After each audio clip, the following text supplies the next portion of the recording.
Okay, so this is where we left off. We've just created our IK handles here, which allow us to move our legs in a much more efficient way than the general FK or forward kinematics setup.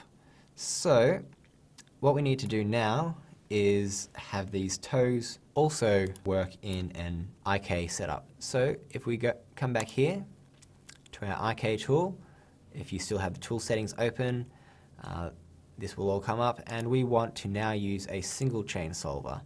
The single chain solver is for using across a single set of joints, whereas a rotate plane is for multiple. So we're going to create a single chain from the ankle to the toe, and then I'm going to hit the G key to bring that tool up again, and then I'm going to go from the toe to the toe tip. And so now that's created these other two here, which allow me to, it has the same sort of functionality as what we set up to create the knee bend, but we're going to actually put some extra controls in here to make this work even more smoothly. So I'm going to go ahead and repeat that on the right hand side. Hit G, and ankle to toe, hit G again, and toe to toe tip. Okay, so all of that is set up. Now, what you'll notice when someone walks, their heel will hit the ground and then roll across onto their toe. The heel will lift up, and then the toe will straighten to bring the entire foot up. Now that's going to be very difficult to have when joints are running in a hierarchy that is going down the leg. What we really need is the hierarchy to actually, we'll start at the heel and then go to the toe, then to the ball, and then back up to the ankle. So what we're going to do is create what's called a reverse lock foot. So to do that, we're going to come across to our side view. We're going to select the joint chain, and we're going to come down here and create a joint where the heel would be, then come down and go directly underneath the toe tip, then underneath the toe, and then finally up underneath the heel. And now we're going to go along, I'll just get back to my perspective view. Now these are in the center, but we'll fix that in a moment. We'll go along and rename them first. So I've got my left RL for reverse lock, and then this is the heel. Hit enter, and then hit down to move to the next joint, and then I've got left RL underscore toe. Enter, click down, then here we've got left RL ball, the ball of the foot, and then come up here, then we've got left RL underscore ankle.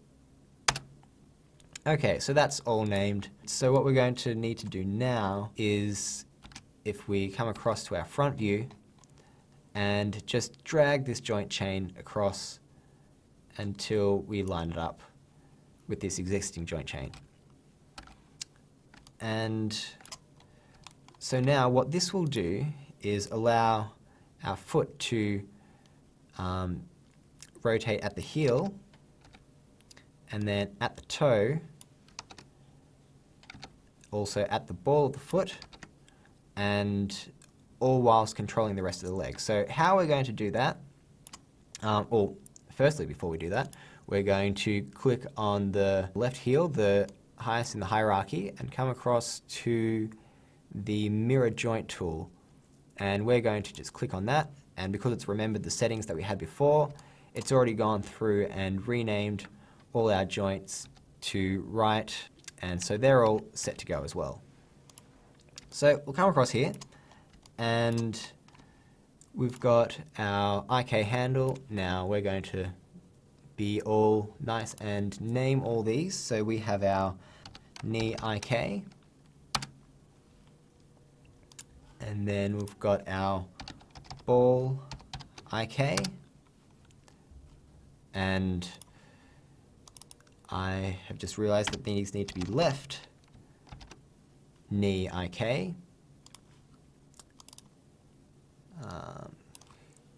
left ball IK, and finally left toe IK. And I'll just quickly go along and do that for the rest of these here.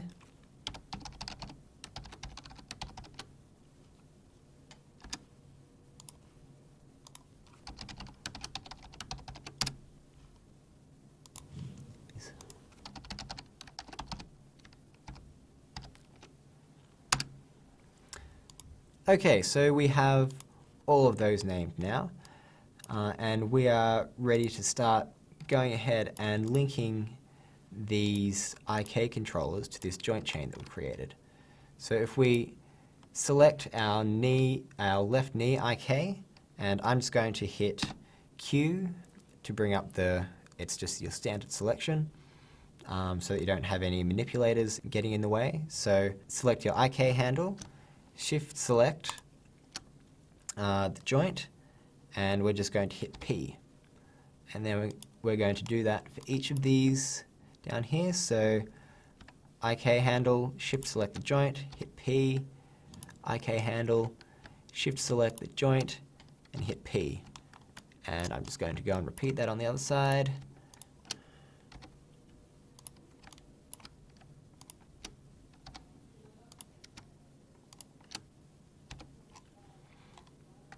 Okay, so they're all now connected, and what this actually does is if I go along and rotate each of these joints, you'll see the heel actually lifts up and the knee will adjust to the heel rolling back and forth. So I'm going to undo that.